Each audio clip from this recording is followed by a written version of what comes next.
Hello friends, welcome to Nonet Pick. Hope you are doing well.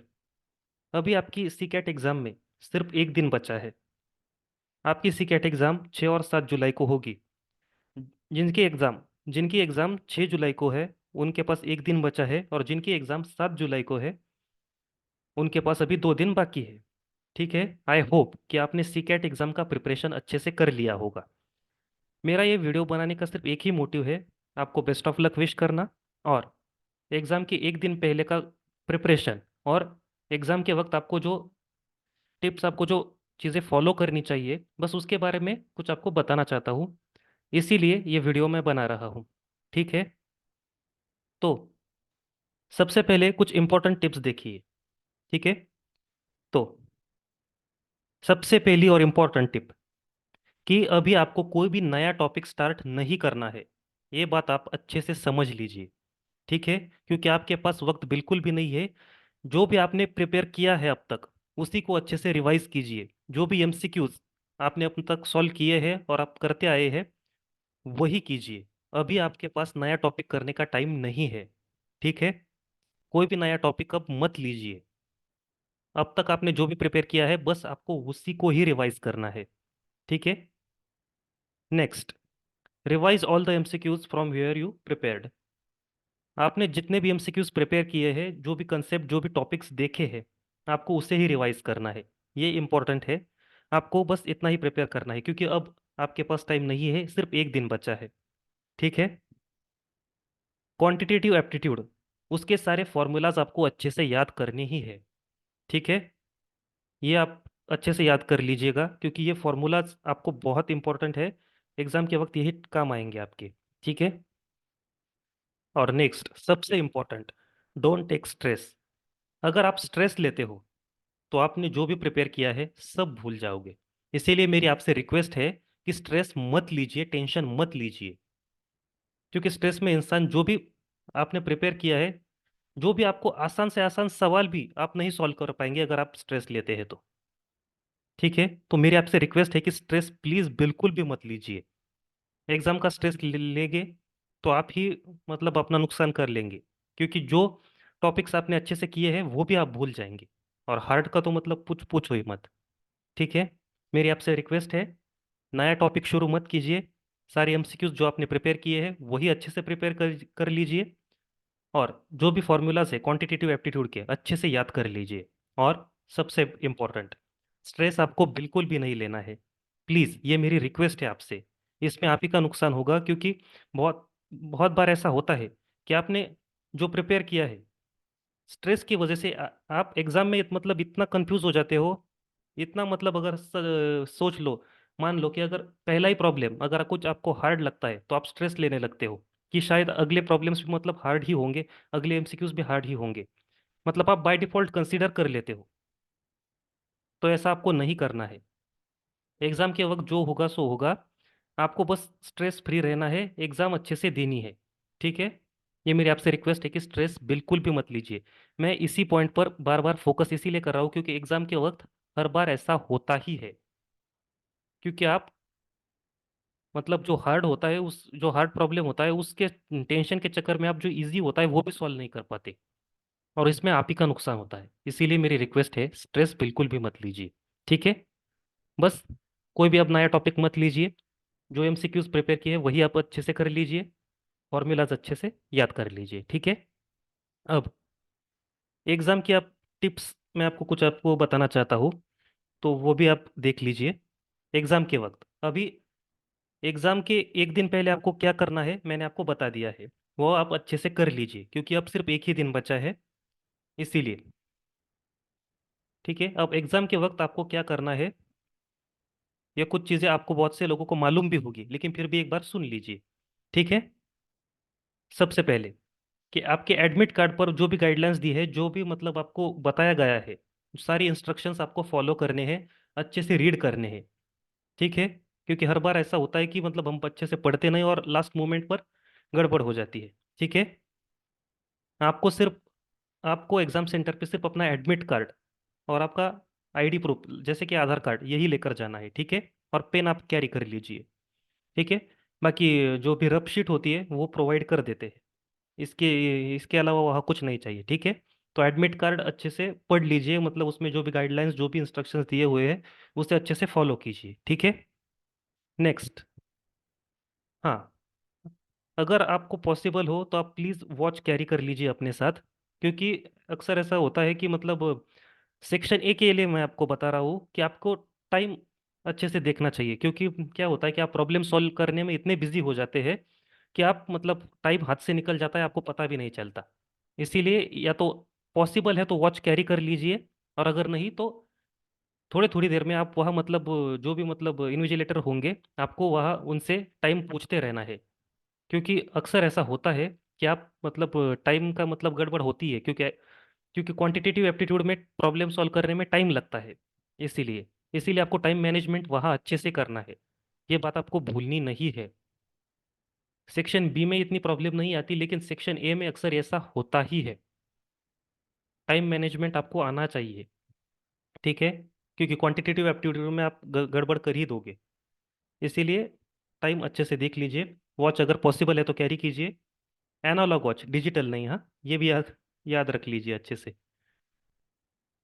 Next.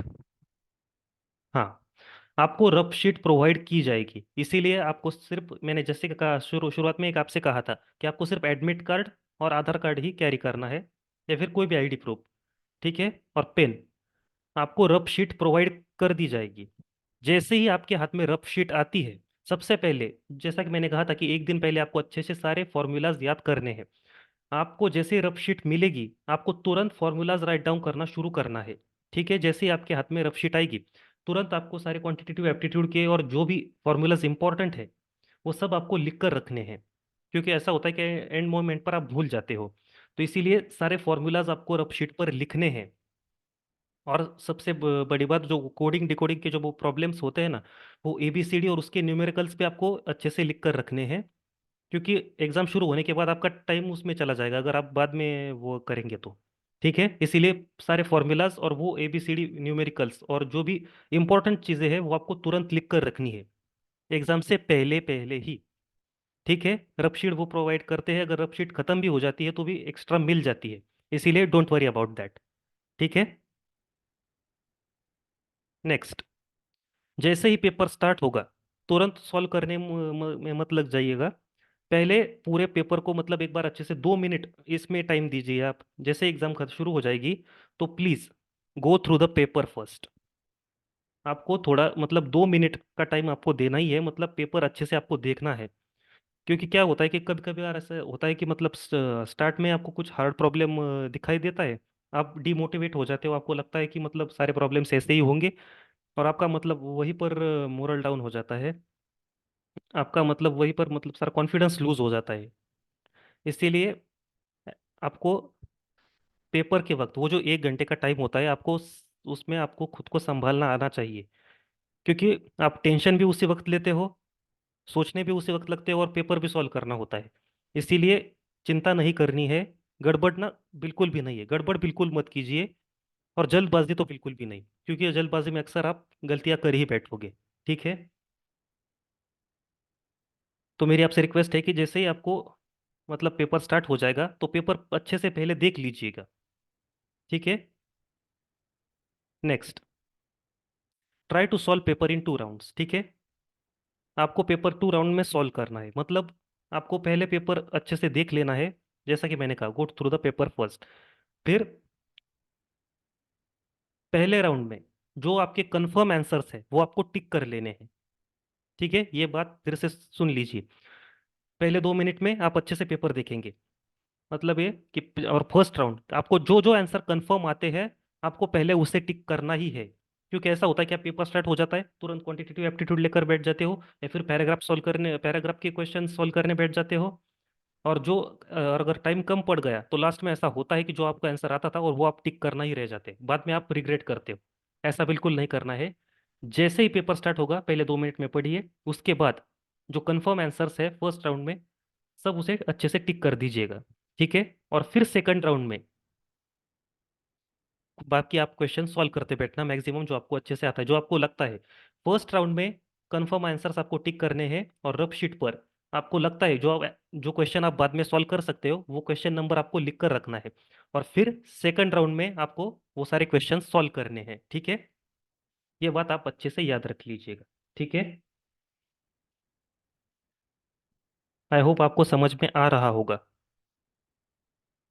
और सबसे important, ये आपको याद रखना है, आप हमेशा गड़बड़ करते हो, लास्ट मोमेंट पर आप भूल भी जाते हो। यही कि गलत आंसर्स पर आपको टिक नहीं करना है। क्यों? क्योंकि इसमें निगेटिव मार्किंग है, ये आपको याद रखना है। अगर आपने गलत आंसर टिक किए, आप निगेटिव में चले जाएंगे, आपके मार्क्स माइनस हो जाएंगे, जिसका इफेक्ट सीधा आपकी रैंक पर पड़ेगा, ठीक है। आपकी रैंक पर, आपकी रैंक अगर कम आएगी तो आपको बाद में प्रॉब्लम होगी। इसीलिए फिर यहाँ मैं कह रहा हूँ, रिस्क मत लीजिएगा। मतलब ऐसा होता है कि आप लोग मतलब अंदाजे से मतलब तुक्के लगा देते हैं, वो भी आंसर टिक करके चले आते हैं। ऐसा नहीं करना है। जो कंफर्म आंसर पता है वही टिक कीजिए, ठीक है। जैसा कि मैंने कहा, फर्स्ट राउंड और सेकंड राउंड ये दोनों अच्छे से आप कर लीजिए। रिस्क बिल्कुल भी नहीं लेना है, आपकी रैंक पर इफेक्ट पड़ेगा, ठीक है। और अभी एग्जाम की एक दिन पहले, जैसा कि मैंने आपसे कहा था, स्ट्रेस नहीं लेना है। जो आपको प्रिपरेशन की टिप्स बताइए वो फॉलो कीजिए। और अभी सीडेक में कौन सा कोर्स करना है, या फिर हमें आगे कौन सा इंस्टीट्यूट चाहिए, ये सब अभी मत सोचिएगा, क्योंकि बाद में आपको टाइम मिलेगा। बहुत ही टाइम है बाद में, एग्जाम के बाद में। अभी सिर्फ सीकेट एग्जाम पर ही फोकस कीजिए, और जो मैं बता रहा हूँ आप अच्छे से कर लीजिए, आपका ही फायदा होगा, ठीक है। अभी सेक्शन ए के लिए मैं आपको कुछ टिप्स बता देता हूँ। सेक्शन बी मतलब थेरोटिकल होता है। कभी कभार ऐसा होता है कि सेक्शन बी में थेरोटिकल ज़्यादा आते हैं, तो कुछ आउटपुट बेस ज़्यादा आते हैं, ठीक है। तो फिलहाल हम सेक्शन ए के बारे में देखते हैं। सबसे पहले आपको स्टार्ट करना है इंग्लिश से। देखो अब ये जब पेपर स्टार्ट होगा, ये मतलब आपका कॉल है, मतलब ये आप पर डिपेंड करता है कि आप क्या सॉल्व करना चाहते हैं, लेकिन मैं जो बता रहा हूँ वो आप फॉलो कीजिए, ठीक है। सबसे पहले आप इंग्लिश का पेपर सॉल्व कीजिए, उसके बाद रीजनिंग, और फिर लास्ट में क्वांटिटेटिव एप्टीट्यूड, ठीक है। मेरी ये रिक्वेस्ट है कि आप ऐसे ही सॉल्व कीजिए, ठीक है। अब जब आपका पेपर स्टार्ट होता है, अब जैसे कि अभी क्या होता है कि कुछ लोग ये पूछते हैं कि मतलब क्वेश्चन मतलब शफल होते हैं कि मतलब कभी इंग्लिश का कभी रीजनिंग का, तो ऐसा नहीं होता है। अगर स्टार्टिंग इंग्लिश से हुई है तो पहले इंग्लिश के ही क्वेश्चन होंगे, उसके बाद रीजनिंग के, और उसके बाद क्वांटिटेटिव के, ठीक है। मतलब जो मतलब इंग्लिश, रीजनिंग और क्वांटिटेटिव एप्टीट्यूड जो भी मतलब स्टार्ट होगा, तो पहले उसी टॉपिक का क्वेश्चन होगा, ठीक है। ऐसे मतलब मिक्स क्वेश्चन नहीं आते हैं, ठीक है। अब इंग्लिश से स्टार्ट स्टार्ट हुआ है, तो पहले जो 10-15 जो भी इस पर क्वेश्चन पूछे जाते हैं वो पहले इंग्लिश के ही होंगे, फिर रीजनिंग, फिर क्वांटिटेटिव एप्टीट्यूड के, ठीक है। इसीलिए इसकी भी टेंशन मत लीजिएगा। सबसे पहले आपको इंग्लिश का पेपर सॉल्व करना है, उसके बाद रीजनिंग, और फिर क्वांटिटेटिव एप्टीट्यूड। क्योंकि अगर आप पहले ही क्वांटिटेटिव एप्टीट्यूड लेकर बैठेंगे तो इसमें टाइम जाएगा, और बाद में क्या होता है आप रिग्रेट करते हो। क्योंकि अगर आप क्या होता है कि आप एक प्रॉब्लम सॉल्व करने के चक्कर में आप ये बाकी को निग्लेक्ट कर देते हैं जो भी आपको आता भी होगा, ठीक है। और अगर टाइम खत्म हो गया तो बाद में आप रिग्रेट करेंगे कि वो मुझे आता था लेकिन मैंने टिक किया नहीं।